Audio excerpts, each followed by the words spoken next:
Bueno, el que están escuchando es al doctor Gustavo Rivas, que ya está haciendo sus primeras declaraciones en la Pero también nos tarde. ponen en el aire y no nos avisan. Qué bárbaro este muchacho, por favor. La intimidad donde está, ¿no? En esta tarde. Está acá. Pero ha llegado el doctor Gustavo Rivas y él hacía unas declaraciones importantes antes que ustedes lo vieran. Y estábamos hablando de la economía. La economía no solamente de lo que va a pasar o lo que está pasando en esta transición en la República Argentina, sino estamos hablando mundialmente. Para cualquier país Sí, sí, sí. tiene que tener un movimiento económico. Vamos a hablar de Exacto. todo un poquito con él. Gracias por venir nuevamente. Pero a mí me encanta porque además él sabe de todo. Ha sido uno de los políticos que se ha presentado intendente. Ahora en la campaña, aunque ustedes no lo quieran creer, él era uno de los candidatos también. Al menos en Sí, redes sociales y además ya estaba con banda y todo. sí, por supuesto. Gustavo Presidente. Gustavo Claro, Presidente. sí, sí, y tenía muchos votantes, ¿eh? Sí, es cierto. Sí, sí, sí. Bueno, casualmente de eso estábamos hablando sin saber que estábamos en el aire. Yo en esa campaña Gustavo Presidente, que está por supuesto encarada en broma, pero con un fondo Sí, que sí, yo pretendo serio, claro. yo ahí decía que yo me distingo de los demás candidatos a presidente en el sentido de que nadie quiere hablar del ajuste.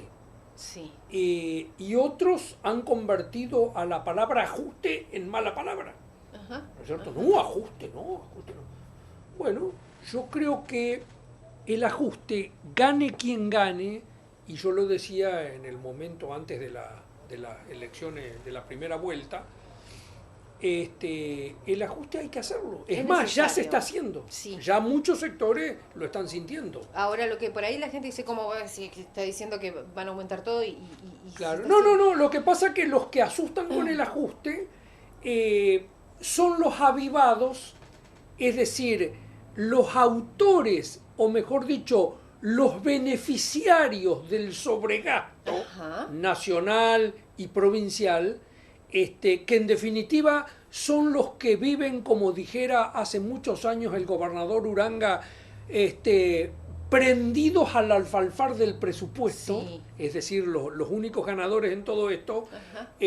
como el ajuste, si hay que hacerlo razonablemente, los comprende primero a ellos, entonces asustan a la gente como diciendo, ojo con el ajuste, van a perder la jubilación, van a volver los federales y 50.000 cosas más para asustar. No, no, Claro. el ajuste hay que hacerlo sí o sí y voy a explicar por qué. Ajá. Porque eso es Eh, importante. el presupuesto nacional, que tiene de un lado los ingresos, de otro lado los egresos, Ingresos. y si se equilibran o no se equilibran esas cifras totales, tiene o superávit o déficit, Ajá. es decir, cuando está en equilibrio, los ingresos son iguales a los egresos. Cuando ingresa más de lo que se gastó, hay un superávit, que Claro. los ha habido incluso en los primeros años de gobierno de Kirchner, había superávit. En estos últimos años, el déficit, es decir, la parte no cubierta por fondos genuinos del presupuesto y que se ha venido salvando, digamos, con emisión monetaria a raudales, alcanza a una cifra monstruosa que equivale al 8% del Producto Bruto. El Producto Bruto. El Producto Bruto Nacional, que es la cifra que generalmente se mide en dólares para comparar las economías de distintos países, no porque estemos enamorados del dólar, sino porque hay que poner una moneda común para poder hacer la Sí. comparación, viene a ser, es muy difícil explicarlo y cualquiera que ha estudiado en ciencias económicas sabe que productos brutos es un tema, pero yo lo hago en términos sencillos. El producto bruto de un país anual es toda la suma de lo facturado por bienes y servicios en total durante el año. Ajá.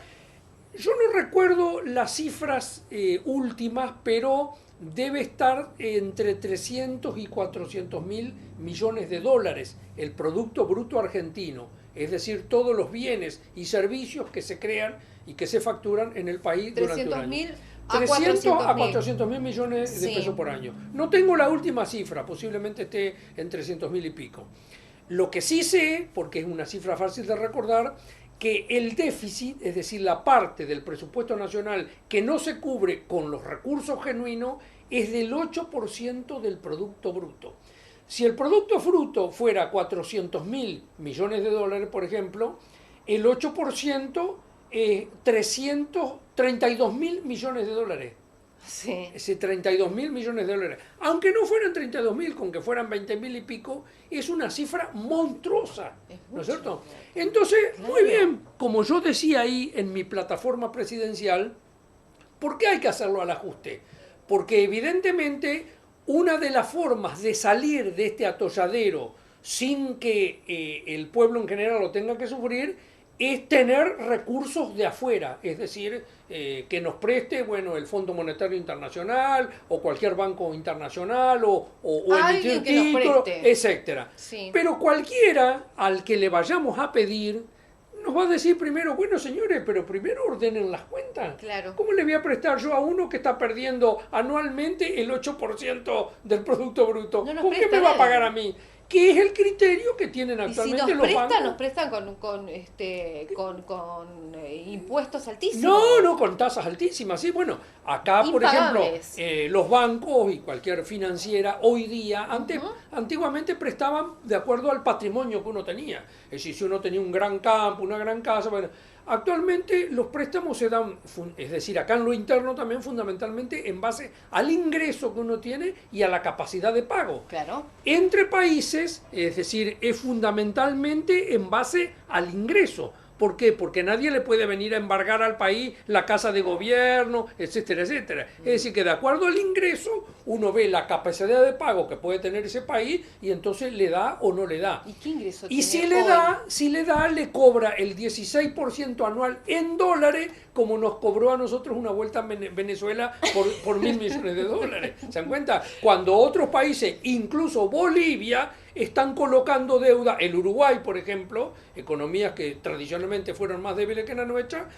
a tasas que andan en el 4 o el 5% anual. ¡Ay, qué Así que, ordenados que están! vuelvo a decir, ¿qué es el ajuste? El ajuste es equilibrar las cuentas, es algo racional. Y esto ocurre hasta en una casa de familia. Ahora, ¿no es si cierto? no se hiciera, Claro, si no se hiciera, la cuestión se va pateando para adelante, que es lo que está pasando Claro. actualmente. Ajá. En realidad, cualquier gobierno serio, mucho antes de llegar a esta altura de los acontecimientos en que el Banco Central se está quedando prácticamente con cero de reservas disponibles, no digo con cero de reservas, pero con cero de reservas disponibles, Claro. que es otra cosa. Una cosa es la reserva disponible, la reserva neta, la reserva total, etcétera. Pero las reservas tienden a caer. ¿Por qué? Porque por gastar de más con recursos genuinos que no teníamos, echamos mano a los fondos del Banco Central, es decir, a las reservas, a los fondos de reservas que tenía el ANSES, a los fondos que tenía el PAMI, etcétera, etcétera, y después fundamentalmente a la maquinita que es la que produce la inflación. ahora, no está bien utilizar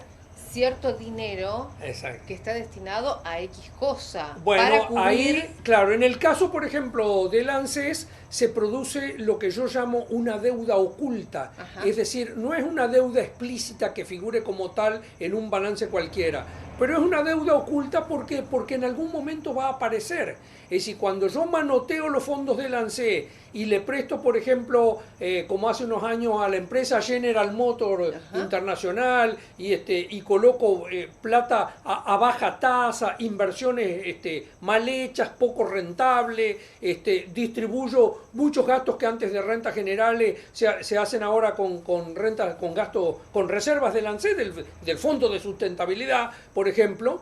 ¿Cuándo va a aparecer esa deuda? Cuando miles o millones de jubilados en el futuro empiecen a jubilarse y resulta que en el fondo, en vez de haber plata, haya puro vale. Que ya pasó, Pero eso por ya ha otro lado. pasado 50 veces en la historia del país. Pero y la somos- gente parece que Sí, se olvida. pero ha pasado desde el inicio, porque cuando se inicia un sistema jubilatorio, siempre es superavitario. ¿Por qué? Porque hay más aportantes que jubilados. Entonces uno, en un sistema jubilatorio, razonablemente tiene que mantener ese superávit inicial que se va produciendo, porque con eso va a tener que atender los jubilados del futuro. Claro. Pero acá los gobiernos civiles y militares, todo por igual, manotearon los fondos del sistema jubilatorio y lo cambiaban por vale. Y entonces después, históricamente. bueno, por eso aparece que no se puede pagar el 82%, que hay que demandarlos, que hay millones de juicios cuyas demandas, cuyas sentencias después no se cumplen, etcétera, etcétera. Una cosa ya de anómala, ya pasa a ser una cosa grotesca lo que ha pasado con el sistema jubilatorio argentino. Pero volviendo al principio, el ajuste no es que tenga que caer en los más pobres, no, el ajuste tiene que recaer alguna vez en los avivados. Claro. Y los avivados son los que asustan a la gente. No, fulano de tal, no, que habla de ajuste. Yo, candidato a presidente, digo, el ajuste hay que hacerlo sí o sí para pasar a ser un país serio. Y tenemos que hacer un sacrificio de 10 meses, de un año, de 2 años, para después empezar a emerger como país racional y volver a ser la Argentina que fuimos alguna vez. Eso es muy interesante lo que vos decís. Espero que me voten después de eso. Claro, lo tienen que votar a nuestro candidato virtual. Pero lo que está diciendo el doctor Gustavo Rivas, lo han dicho muchísimos. Lo que pasa es que la gente muchas veces ve, no escucha. Exacto, sí.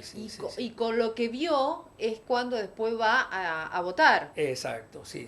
Acá lo que tiene que hacer es escuchar las propuestas y votar lo que realmente me conviene. ¿Por qué? Porque el país no es tuyo, ni del otro candidato. No, por supuesto. Es de todos. Yo creo que una de las cosas que hay que, también lo he dicho por ahí un poco en broma, pero más en serio en mi propuesta, es que en las escuelas, tanto primarias como secundarias, como ocurría antes, tendrían que darse nociones elementales en instrucción cívica, por ejemplo, de lo que es la república, la división de los poderes, etc. Bueno, pero antes se daba eso. Sí, bueno, pero ahora van otras cosas y eso va quedando de lado. Por eso, por un principio fundamental republicano que a nosotros nos enseñaban era gobierno de leyes, no de hombre. ¿Qué quería decir esto? Y esto el otro día casualmente lo explicábamos ahí en esa nota que hicimos con Lencina. En el gobierno de leyes significa el Estado de Derecho, donde tanto autoridades como los ciudadanos nos sometemos todos a un orden jurídico donde respetamos la ley, y eso es lo que se llama imperio de la ley. Ahora, ¿qué es gobierno de hombre? Cuando algún hombre que en determinado momento está en el gobierno se quiere imponer por encima de la ley, y entonces ahí ya entramos a rozar el autoritarismo y perdemos la república y nos acercamos a la monarquía. Claro. Y acá muchos gobernantes se han puesto por encima de las leyes y algunos por encima de la Constitución, que se las hacen reformar para ellos. Como ha ocurrido acá en la Argentina impunemente. Sí. ¿Y por qué impunemente? ¿Y por qué el pueblo no ha reaccionado? Y porque en la escuela hace rato que se dejó de dar esas cosas elementales. Entonces hay que volver a los conceptos de república. Y yo creo que también habría que introducir en la currícula de nuestros estudiantes nociones elementales de economía, para que el ciudadano se dé cuenta cuando un gobierno está haciendo las cosas mal. Como por ejemplo acá en la provincia, nuestro gobernador Uribarri, que cada vez que tiene que pagar los sueldos, emite letras que va a tener que pagar el próximo gobierno y que están garantizadas con los fondos de coparticipación. Ahí está, cuando vos decís, se está emitiendo letras, esta provincia está emitiendo letras. ¿De qué habla? Porque la gente, pero, lo que vos estabas diciendo recién es algo que estamos, claro, creo que coincidiendo cuando yo digo que falta educación en la República Argentina, y por eso es que se vota tan mal. Claro, en un país educado se podría votar de otra manera. En este ejemplo que yo he puesto de nuestro... Porque hay gente que no sabe lo que es. Claro, en este ejemplo que yo he puesto de nuestro gobernador Uribarri, que cada vez que tiene que pagar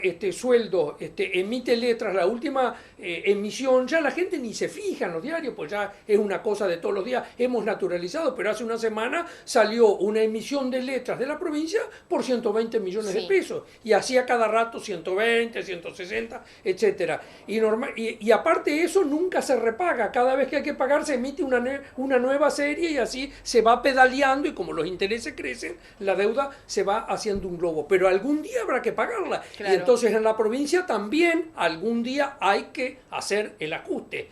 Pero en este caso, además, este gobernador que acabo de nombrar, que se llama Sergio Uribarri, se pone por encima de la Constitución. Y tanto la Cámara de Diputados como la Cámara de Senadores de la provincia, que tiene amplia mayoría de su partido, eso no lo ven. Nadie dice nada. ¿Y por qué se pone por encima de la Constitución? Porque nuestra Constitución, que fue reformada en el año 2008, tiene un principio constitucional que es de norma en casi todas las constituciones del mundo y que incluso era predicado por Juan Bautista Alberdi acá en su libro Sistema Económico y Rentístico de la Confederación Argentina. Ningún gobierno puede endeudarse para pagar gastos corrientes. Claro. Es decir, decía Alberdi, bueno, si es para hacer una gran obra, para hacer un ferrocarril, un puerto, bueno, bienvenido el crédito público. Pero pedir un crédito para pagar gastos corrientes, mira, es lo mismo de disparate.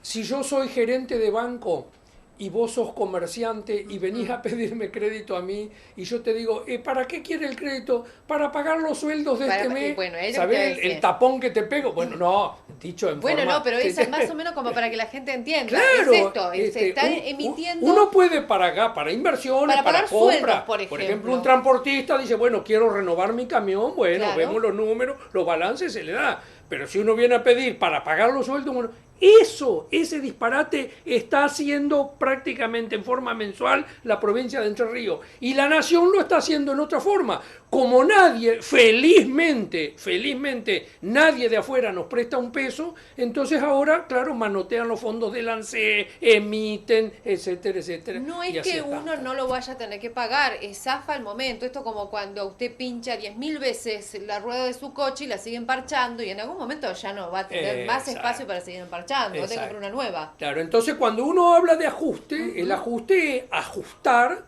no ajustarnos los cinturones, claro, sino ajustar los gastos de acuerdo a los recursos. Y como la presión tributaria prácticamente está en el límite, porque se da aquello de la curva de Laffer. O sea, la curva de Laffer es un economista, Laffer, que demostró que cuando uno sube la presión impositiva a determinado punto, llega un momento, un pico máximo, digamos, donde la recaudación va subiendo, hasta que después empieza a caer. Y es lo que está pasando, por ejemplo, con el campo. Es decir, mucha gente, por la cantidad de impuestos, entre retenciones, impuestos inmobiliarios, impuestos de AFIP, etcétera, etcétera, llega un momento en que los números lo dan y esa persona deja de sembrar. Y entonces al dejar de sembrar, la recaudación cae. Es decir, que no es que uno pueda aumentar la tasa, la presión impositiva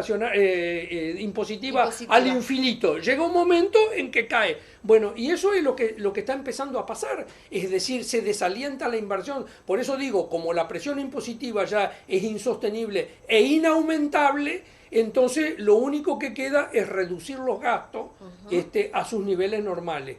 Pero ¿quiénes tienen que sufrir el ajuste? No los pobres, sino los avivados. Los avivados. Exacto. Complicación. Que son los que asustan a la gente. Claro. Sí, bueno, hoy están asustando muchísimo. Sí, bueno, ahora... Como pueden, Claro, bueno, pero están asustando. Sí, yo creo que esto a Scioli lo perjudica mucho. ¿Sí? No creo que esto lo haya inventado Scioli, no lo veo como persona diabólica como para él pergeñar esto de salir a asustar a la gente, sino que me da la impresión de que se lo han impuesto y creo que es absolutamente contraproducente en el sentido de que no solamente no asusta a la gente, sino que la asusta en contra. Es decir, la gente no solamente no se asusta, sino que reacciona a votar al contrario. Claro. En este caso sería a Macri. A Macri. Exacto. Sí, ¿Asustada la gente va a votar a Macri? Porque creo que más la asusta los sustos que le pretenden dar. imponer que lo otro. Bueno, por eso, porque parece como una imposición constante de ciertas cosas.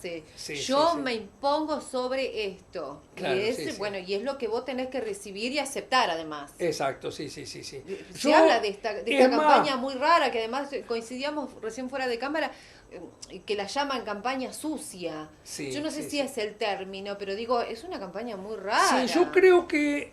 ¿Por qué digo que esto no le conviene tampoco a Scioli? Porque Scioli, y ahora se comprobó, cuando se decía que tenía un techo, Sí. que otros candidatos más o Macri podían superarlo, pero que él tenía un techo y que no iba a llegar al 40 porque ese era el techo máximo que tenía, y en definitiva está bien que hubo muchos votos más, pero en el porcentaje él cayó, Sí. porque cayó del 38 al 36. Entonces, vaya si tenía techo y si tiene techo.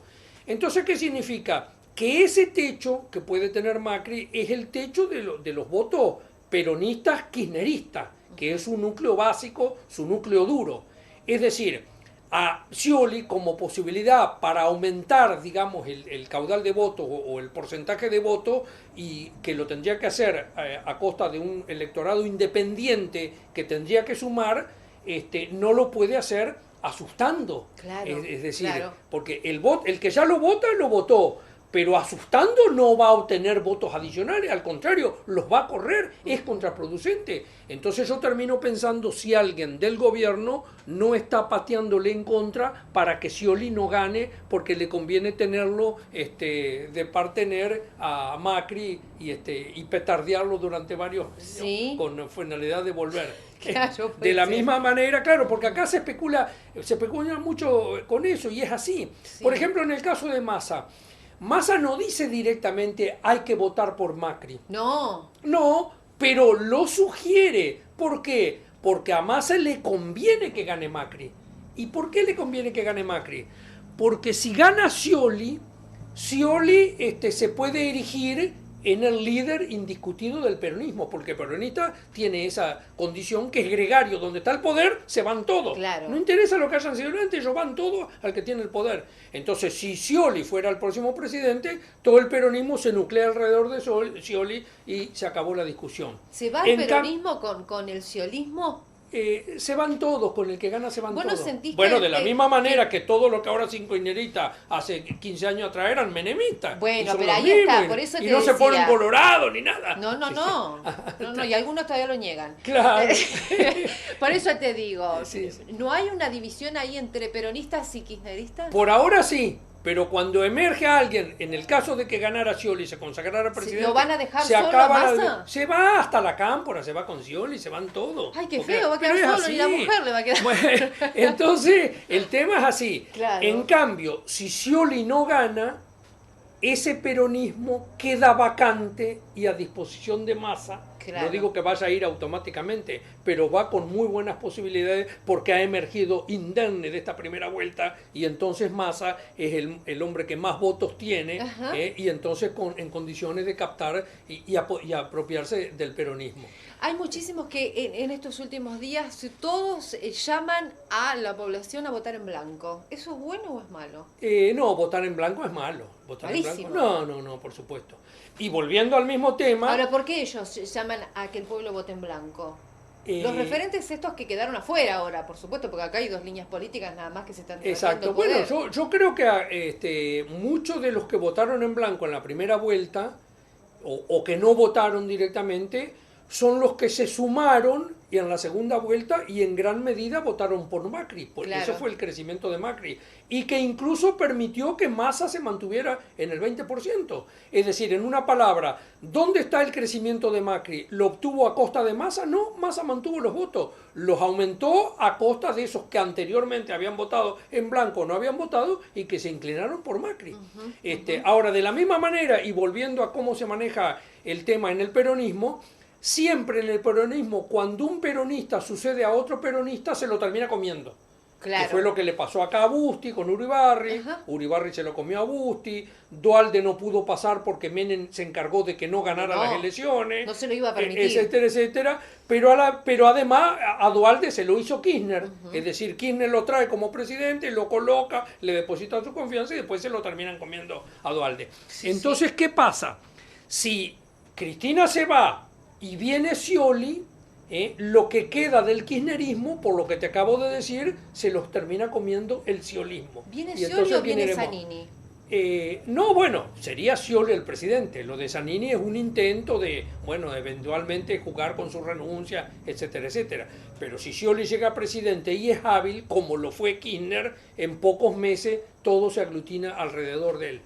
Entonces, como Cristina sabe que en el peronismo una traición no se le niega a nadie, es muy posible que ella misma, a través de Aníbal Fernández, que todas las mañanas se encarga de desmentir lo que dijo Scioli y de todas estas cosas de asustar a la gente, todo esto que le están haciendo, posiblemente a ella le convenga que no gane Scioli, y sobre todo porque no era el candidato de ella, el candidato de ella era Randazzo. ¿Ya le soltó la mano? Yo pienso que sí. Bueno, y se notó en el discurso. Habló 4 discursos en 2 horas y pico, 3 horas y pico, y no lo nombró ninguna sola vez. Aunque él y diga, además no lo recibió. Claro. Bueno, yo creo que está Pero más que evidente. Él se ocupa de decir todos los días en una entrevista que tiene buena relación y que habla todos los días. Lo que pasa es que él siempre habla con fe y con optimismo, etcétera, etcétera. Igual uno empieza a mirar y a escuchar y ya hay grupos que dice el sciolismo, no es más el kirchnerismo. Sí, bueno, eso es un defecto argentino. En realidad en la Argentina no debiera hablarse ni de sciolismo, ni de kirchnerismo, ni de macrismo y de tantos ismos. Resulta que prácticamente hemos consagrado una república de caudillos y no una república verdadera. En otros países no existe esto de estos ismos y tantos ismos. En el único país donde hay ismo es en Panamá, pero ese es istmo de Panamá. Pero acá tenemos tantos ismos que realmente hemos anulado la República. Que era el miedo de Alberdi cuando se oponía a la reelección en la Constitución. Es decir, hay que suprimir los caudillajes que tenemos en América Latina. Y vos fíjate que en otros países el caudillaje ha llegado a extremos mucho más grave que el nuestro, como el caso de Venezuela. Sí, totalmente. Es así. Sí. Así que tantos ismos. Ahí sí que da miedo. Sí. Acá todavía no estamos tan. Bueno, nos hemos acercado peligrosamente. Pero peligrosamente nos hemos acercado. Nos hemos acercado y yo creo que el resultado electoral de octubre, no solamente por lo que hemos visto objetivamente, sino por el hecho de haber desarmado ese intrincado aparato electoral de tantos años en la provincia de Buenos Aires, realmente va a contribuir a que si el proceso se da sanamente en el futuro, se empiecen a terminar los ismos, como se terminaron los valores del conurbano y todos estos caudillos, caudillejos. ¿Te sorprendió a vos? Me sorprendió totalmente. Porque creo que estaba fuera de impensado, fuera de todo cálculo. Por ejemplo, sacarlo del poder al ¿cómo se llama? El referente el referente de Merlo, sí. Exacto. ¿Cuánto? ¿25, 28? Bueno, en Merlo, Taizé, Curto, el 3 de febrero. El mismo el Barba Gutiérrez en Quilmes. Es decir, estuvieron años, como estuvo en su momento Quindimil en Lanús. ¿Cuántos años, don Manuel Quindimil? Y ahora, bueno, después fue reemplazado por Díaz Pérez, y a Díaz Pérez le viene a ganar la tentación Néstor Grindetti, que prácticamente no tenía antecedentes políticos, salvo algún cargo ocupado en los últimos años. Claro. Realmente lo que pasó en el conurbano, y sobre todo por una campaña hecha por una chica por el cual nadie nada al principio, cuando Macri prácticamente la obliga a ir a voto preciso en la provincia de Buenos Aires, y ella empieza a hacer su campañita en la provincia de Buenos Aires, nadie daba nada por ella, y hoy es la gobernadora. Que se comió a Aníbal Fernández, a Scioli, al Barba Gutiérrez, a todos los... Caminó mucho. Exacto, María Eugenia. Camina mucho. Yo creo que ahí está el caminó, tema caminó mucho y dio esa imagen que en definitiva es lo que la gente buscaba, y que yo en una nota que hice primero al FEI y que después la publicó El Día, la caratulaba como la antisoberbia. Porque eso era María Eugenia Vidal. Llegar con carisma a la gente, llevar un mensaje aliviador, que es lo que no estábamos teniendo, me parece. Bueno, creo que es un modo nuevo de hacer política, y que en el conurbano evidentemente la gente ha estado esperando algo de eso. Por eso yo soy optimista de que de aquí en adelante las cosas puedan cambiar, y aunque sea de a poco empezar a volver a la normalidad. Porque Argentina durante mucho tiempo no solamente fue un país normal, sino que fue líder en América Latina. Te voy a dar un dato. Hace un siglo, el Producto Bruto, eso que definíamos al principio, es decir, el total de producido en bienes y servicios del país de Argentina, equivalía a la mitad de todo el continente. Es decir, que Argentina era el 50% del Producto Bruto. El otro 50 se repartía entre todos los demás países demás del países, continente, claro. incluido Brasil. Ajá. Bueno, fíjate vos lo que está pasando ahora.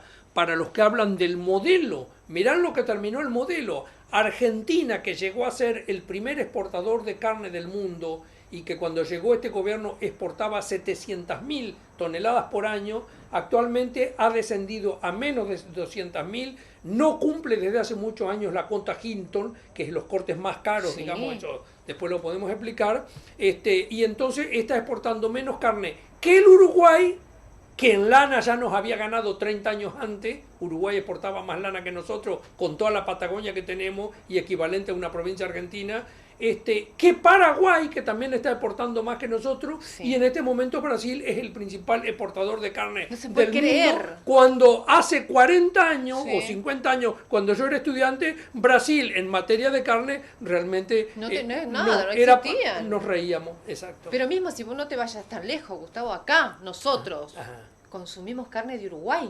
Exacto. Sí, sí, sí. Y pues, es bueno, ilógico que hagamos exacto, eso. sí, sí, sí. Bueno, ahora estamos usando el gasoducto al Uruguay al También. revés, porque están por establecer las plantas regasificadoras en Uruguay y de allá va a venir el gas que nos falta a nosotros. Sí. ¿Y cómo empezó esto de la carne? Y cuando empezaron, la mesa de los argentinos, cuando Kirchner, para que no aumentara la carne acá, prohibió la exportación. Cuando el Uruguay hizo algo mucho más inteligente, dividió la red en distintos cortes y dijo, bueno, estos cortes son de exportación y estos son de consumo interno. Sí. E hicieron las cosas mucho más racionales. Nosotros Y en este hacíamos momento los una uruguayos época. comen más carne que nosotros Claro. y además exportan varias Sí. veces más. Sí, sí, trabajan muy bien con eso. Nosotros exportábamos carne. Exacto. Había sí, sí. cortes muy particulares que salían. Sí, sí. Bueno, en este momento no podemos cumplirlo con la cuota Hilton, no sé ya cuántos años llevamos Sí, incumpliendo bastante. la cuota Hilton, y además hemos perdido, no solamente hemos perdido mercados cárnicos en todo el mundo, que después cuesta muchísimo reconquistarlo, sino que incluso acá han cerrado más de 100 frigoríficos en todo el país. Hace poco cerró uno en Bariloche, el último. Sí. Entonces, si eso es el modelo, bueno, si vamos a hablar de energía, el modelo, estamos importando energía por miles de millones de dólares que lo estamos necesitando para otra cosa, porque acá mantuvimos la energía barata para que no subieran las tarifas, no hubo más reinversión, no hubo más exploración de petróleo, no hubo más nada, y bueno, ahora estamos pagando O sea, no resultados, mandamos sí. prácticamente nada afuera. Muy poco, muy poco. Muy poco. Y entonces lo queremos... Tampoco traemos. Claro, no, y eso lo queremos conversar para no aumentar el desbalance en la balanza de pago externa, es decir, para que salgan menos dólares, tampoco permitimos importaciones. No. Pero dentro de esas importaciones que estamos obstaculizando, son todos bienes o insumos para la propia industria nacional, que también está decayendo por eso. Claro. Así que hasta el Producto Bruto Interno, digamos, termina cayendo El tema por las cosas mal hechas. Sí. Claro, de cerrar las exportaciones es como que, bueno, ya después cumplís Sí. o empezás a tener problemas en un montón de cosas, porque Sí, bueno, sí, por ahí, si tenés, quien tenía la suerte de tener un auto importado y hoy no le llega el repuesto, bueno, ya es un tema secundario por ahí. Exacto. Sí. Pero, por ejemplo, esta semana y la semana pasada hasta se supo que con el tema de las exportaciones no entran medicamentos, perdón, que son te iba a decir, que son el tema de los importados medicamentos, eso es y gravísimo. que hasta ha costado la vida. Sí. El tema de los Porque medicamentos. o sea, no nos curamos nada más que con una aspirina acá. No, Hay por medicamentos que supuesto. no se Sí, fabrican sí. acá y se tienen que traer. Exacto. Pero si no entran al Exacto. país, ¿qué pasa? Bueno, todo eso es fruto de esto que llaman modelo. Y ahí viene el otro cuestionamiento que yo hago. ¿A qué se llama modelo? Modelo es algo digno de imitar. Es decir, uno hace un modelo y después lo copia, hasta artísticamente. Una persona, por ejemplo, un modelo se copia, se pinta. Siempre modelo es algo que se imita o se copia. Claro. ¿No es cierto? Ahora, ¿esto qué tiene de modelo con estos resultados? Sí. Nos hemos quedado sin petróleo, sin energía, sin dólares en el Banco Central. El rodeo vacuno, además de lo que hemos dejado de importar, ha caído en 10 millones de cabezas. Y el área sembrada en los principales productos, digamos, cereales, etcétera, etcétera, está cayendo día a día. Además, cerramos 15.000 tambos, exportamos menos leche. Bueno, si esto es modelo, por favor. Sí. ¿No? ¿Vos No, notás no, cuando no. vas al supermercado los cambios? Sí. Comprás Lo cada que vez pasa, menos, claro, ¿no? Con 100 pesos claro, no se lo que compra nada. claro, sí. Yo me acuerdo antes con 10 pesos llenábamos un changuito, después lo llenábamos con Pero 100. vos cambiás 100 y- pesos si es un Sí, son segundo. 3 cositas, sí.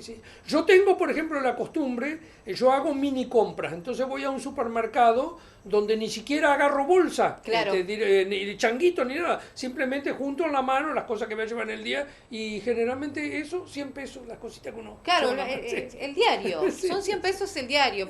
Sí. En tu caso, en el mío, que compramos para uno solo. Ponele. Exacto, Ahora, no sí. me quiero imaginar la gente que va, que tiene familias tradicionales comunes, de dos Por hijos. supuesto, sí. Por eso Necesita digo un que carro con 1000 pesos. por eso digo que el ajuste ya se está sintiendo. Claro. Y tenemos la segunda inflación en el mundo. La primera es Venezuela, nosotros la segunda. Es decir, y Argentina, lo de la inflación no solamente es algo que inventó o que creó este gobierno. Muchas veces hemos tenido pico inflacionario. Lo raro de Argentina, lo inentendible, es que somos el único país que tropieza, no 2 veces con la misma Claro. piedra, 7 veces hemos tropezado siempre con la misma piedra.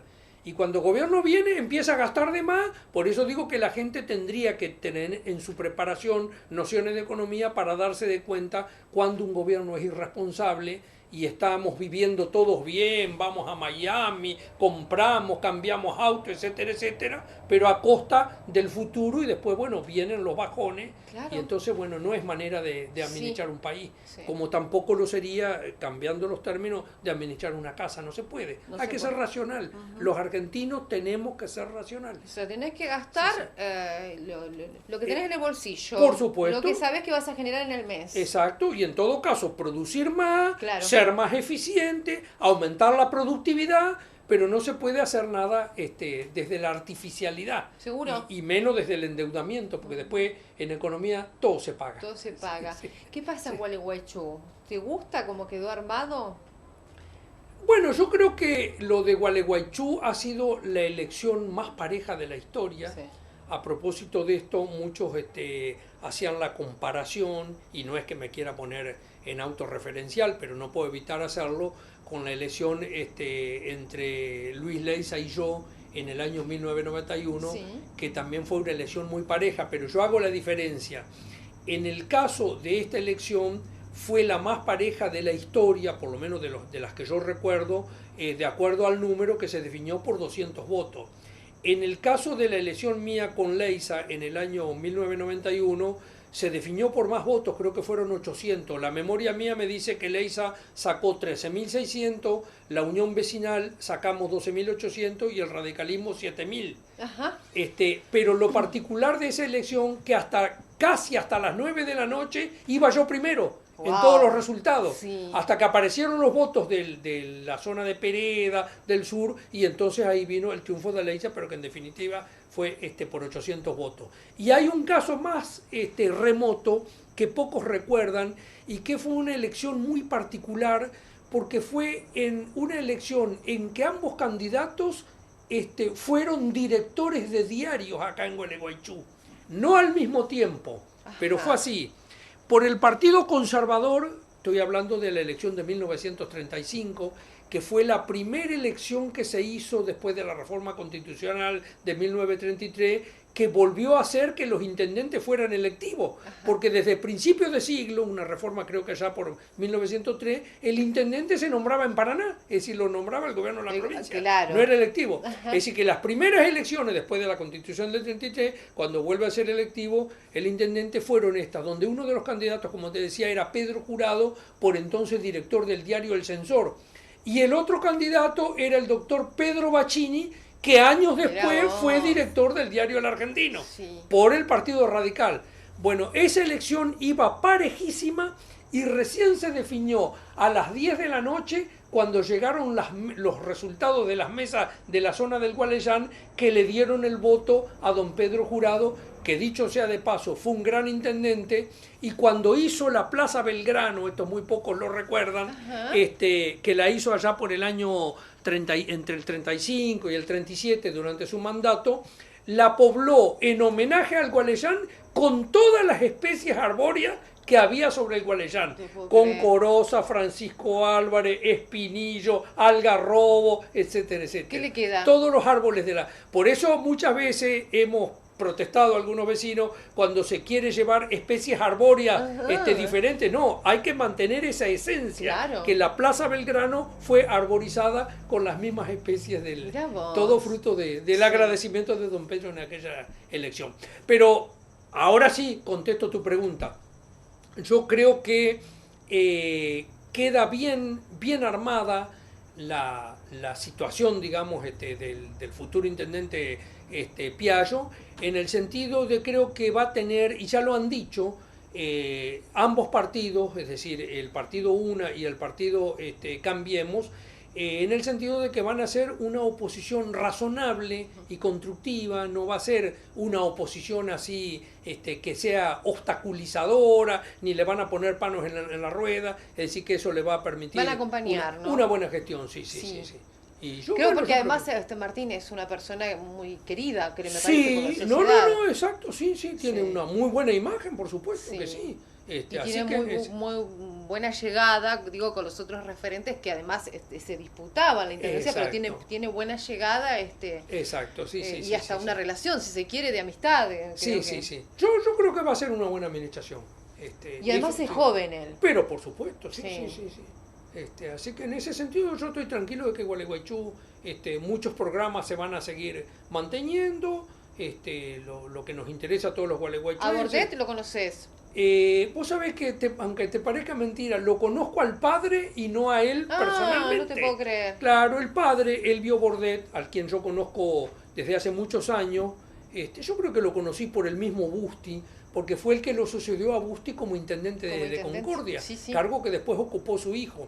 Y después Bordet se incorporó al Tribunal de Cuentas de la provincia, que no sé si no sigue ahí todavía o ya se habrá jubilado, y siempre yo tuve la imagen de Elvio Bordet como un hombre muy serio y muy moderado del padre. Así que supongo, bueno, y la impresión que he recibido de Bordet hijo, a través de lo que lo he podido ver en los medios, me da la impresión de ser un poco lo que era el padre, una persona moderada, de trato suave, muy bien fundamentado, una persona preparada, así que espero que haga también un buen gobierno en la provincia. Bueno, ¿y qué esperas ahora para el debate? Digo, ¿puede surgir algo importante? ¿Le puede sumar o restar algo a alguno de los dos candidatos? Bueno, yo lamento si se hace el debate en el clima en que se va a hacer, porque realmente acá es como, hablando en términos criollos, como que se ha podrido un poco el ambiente con todos estos medios y todas estas agresiones, así que bueno, porque es como que estuvimos días, pasaron las elecciones y días a full, que era todo comentario, ¿no? Entre los dos candidatos. Después era constante agresividad, muy pesado, me parece la información. Ahora, esta semana fue, creo que el hecho es divertirse un poco, me parece, a nivel virtual, ¿no? Sí. En las redes sociales realmente resulta entretenidísimo. No, es re divertido. Todos nos matamos de la risa las cosas que aparecen. Es cierto, pero realmente no es el mejor clima. Yo siempre recomiendo, cuando era profesor lo recomendaba a mis alumnos y ahora siempre recomiendo a la gente, al votante. Hace poco teníamos un programa, hasta hace unos días, en Radio Máxima a la tarde, que se llamaba ¿Cómo se vota? Un programa neutral, donde yo no me pronunciaba por ningún partido en particular, sino cómo ejercer el voto, etcétera, etcétera. Y yo siempre he recomendado, cuando uno tiene que elegir a quién votar, yo por ejemplo nunca votaría a alguien que basa su campaña en pegarle al otro. Claro. Porque si uno basa su campaña en pegarle al otro y no me dice a mí cuáles son las propuestas, bueno, y aún el que hace la propuesta, a mí me gustaría analizar, cuando he tenido oportunidad de preguntárselo lo he hecho, bueno, pero usted tal cosa que va a hacer, ¿con qué la va a financiar? ¿Cómo la va a hacer? ¿Se dan cuenta? Porque tampoco decir vamos a hacer otro, el 82%, el otro, vamos a sacar las retenciones, etcétera, etcétera. Bueno, hay que decir cómo lo van a hacer. Y yo creo que todo este ensuciamiento que se ha hecho de la campaña hace perder eso. Claro. Es decir, porque quedan de lado las propuestas y entonces predomina los brulotes que tienen de un lado, lo que tiene que defenderse el otro para salir a negarlo, etcétera, etcétera, y entonces se le hace perder al electorado el foco que es realmente lo que interesa. ¿Qué van a hacer y qué nos espera? Si gana uno o si gana el otro.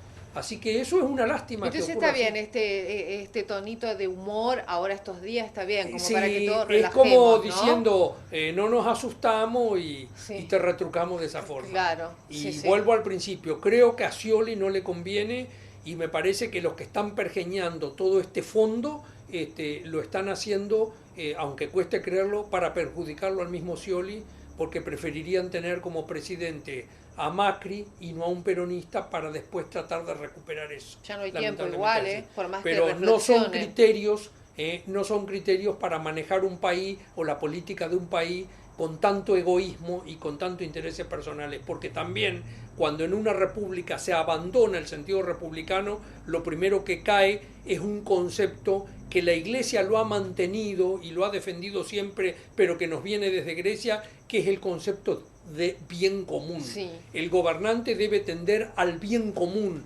no al bolsillo propio ni al beneficio de su partido, al bien común de toda la comunidad. Y eso lamentablemente lo hemos perdido los argentinos. ¿Se puede dar vuelta a una elección? Sí. ¿Y queda tiempo? Sí, siempre se puede. Yo creo, mi pálpito es que la elección se va a mantener en los términos en que se dio la primera vuelta. Ajá. Y lo dije y lo sigo sosteniendo, que si en determinado momento alguna o varias encuestas determinaran un notable crecimiento de Macri, como por ejemplo que se acercara o superara el 60%, podría darse lo que se dio en la elección de 2003 cuando Menem, habiendo sido triunfador en la primera vuelta, por 6 o 7 puntos sobre Kirchner, terminó renunciando porque, claro, tenía tanta imagen negativa que iba a descontar que Kirchner le iba a ganar con el 70 o 80%, y entonces Menem, con egoísmo, no le quiso dar ese gusto. Y como dije el otro día, el pobre Kirchner tuvo que salir después a remar en el dulce leche para hacerse de poder, aunque después se le fue la mano, pero bueno, pero tuvo que sortear ese momento difícil. Sí, bueno, es lindísima la charla. Gracias como siempre. No, gracias a vos, Cecilia. Genio, sabe un montón. Bueno, pero antes de despedirme, déjame un Tiene que saludito. saludar a alguien. Una amiga me pidió que le mandara un saludito. Rosita, estoy cumpliendo. Y les digo a los oyentes que Rosita es una gran amiga mía que se jubiló, fue maestranza durante muchos años del ENE. Y cualquier alumno que haya pasado por la ENE se tiene que acordar de Rosita. Rosita, te mando un saludo y un beso. ¿Qué dice el director? Que él también debe haber sido alumno. Vos también te adherías. Muy El director bien, también, bien, Lionel Reynoso también. Grande, se suma. Rosita. Por supuesto no voy a quedar afuera, Rosita, y te mando un beso. Ya te estoy queriendo, mirá, con todo lo que dicen acá. Mandó un sábado como 5 docenas de empanadas. No te puedo creer. Hay que venir los ¿Querés sábados. que te cuente una de Rosita? Sí. Siempre en un acto de fin de ciclo lectivo, yo siempre voy a los de la ENE porque yo instituí hace un tiempo un premio que lleva en el nombre de mi padre, y entonces todos los años voy a la recepción, a la colación.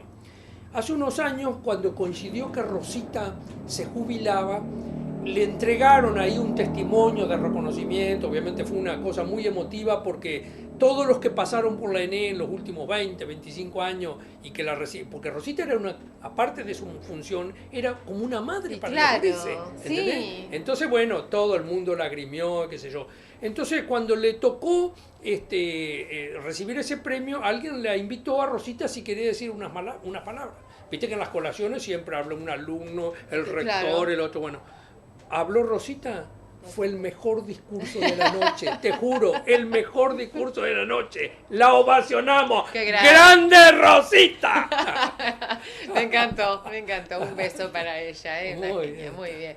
Gracias. Bueno, gracias Un Cecilia. placer. Gracias a vos. Nos vemos después Y de las y a elecciones. disposición. Bueno, después podemos comentarlas. Después de las Exacto. elecciones. Puede haber sorpresas. Sí, ¿eh? puede haber sorpresas. El doctor Gustavo Rivas nos visitó en esta tarde para hacer un análisis y la verdad que la tiene clarísima. No hay que decirle nada porque sabe todo. Nos encanta charlarlo acá. Vamos a la pausa, ya venimos.